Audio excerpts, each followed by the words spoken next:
20 years of excellence in cancer care. Mahatma Gandhi Cancer Hospital and Research Institute, Visakhapatnam. AP deputy CM power star Pawan Kalyan ఆరోగ్య పరిస్థితిపైన ముంబైలోని ప్రఖ్యాత కోకిలాబెన్ ధీరుభాయ్ అంబానీ ఆసుపత్రి official health బులెటిన్ని విడుదల చేసింది. కుడిభుజం నొప్పితో బాధపడుతున్న ఆయనకు వైద్యులు విజయవంతంగా శస్త్రచికిత్స పూర్తి చేశారు.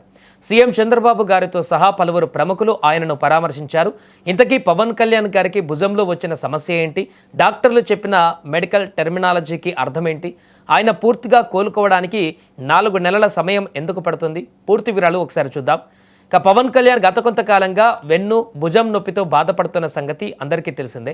ఒక పక్క సినిమాల్లో యాక్షన్ సీక్వెన్స్లు, మరోపక్క ఇటీవలి సార్వత్రిక ఎన్నికలలో ఎండను, శారీరక శ్రమను సైతం లెక్క చేయకుండా చేసిన సుడిగాలి పర్యటనలు ఈ సమస్యను మరింత తీవ్రం చేశాయి. హెల్త్ బులెటిన్ ప్రకారం పవన్కు కుడి భుజంలో రొటేటర్ కఫ్ భాగంగా తీవ్ర గాయం నిర్ధారణ అయ్యింది. అసలు ఈ రొటేటర్ కఫ్ అంటే ఏంటి?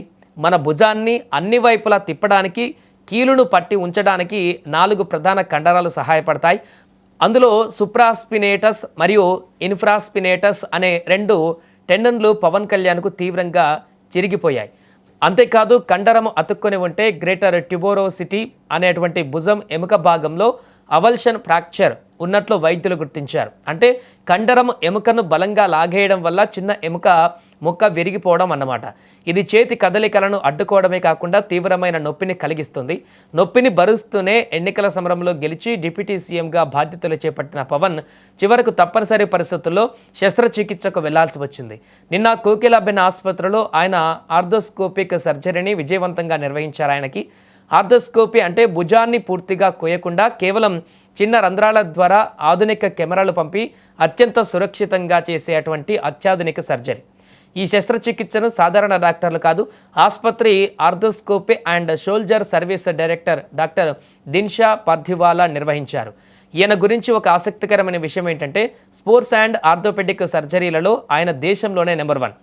క్రికెటర్ రిషబ్ పంత్ యాక్సిడెంట్ తర్వాత తిరిగి గ్రౌండ్లోకి రావాలన్నా, ఒలింపిక్ ఛాంపియన్ నీరజ్ చోప్రా గాయం నుంచి కోలుకొని మళ్ళీ పథకాలు సాధించాలన్నా అది డాక్టర్ పర్దివాలా చేసిన చికిత్స వల్లే. అలాంటి అత్యుత్తమ వైద్యుల బృందం పవన్ కళ్యాణ్కు సర్జరీ చేసింది.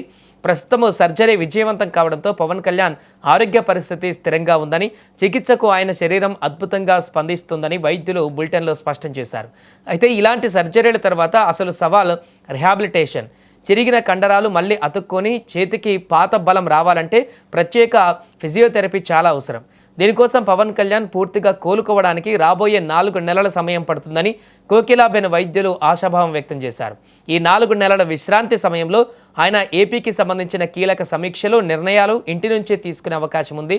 ఇక భుజం పూర్తిగా సహకరించిన తర్వాతే ఆయన తిరిగి సెట్స్కి అడుగుపెట్టనున్నారు. ఎన్ని ఇబ్బందులు వచ్చినా కూడా తిరిగి ఫినిక్స్ పక్షుల రెట్టించినటువంటి ఉత్సాహంతో ప్రజల్లోకి రావడం పవన్ కళ్యాణ్కు అలవాటే. ఇప్పుడు కూడా ఈ గాయం నుంచి ఆయన అతి త్వరగా సంపూర్ణ ఆరోగ్యంతో కోలుకొని మళ్ళీ తన రాజకీయ సినీ కార్యక్రమాలలో చురుగ్గా పాల్గొనాలని మనమందరం ఆశిద్దాం.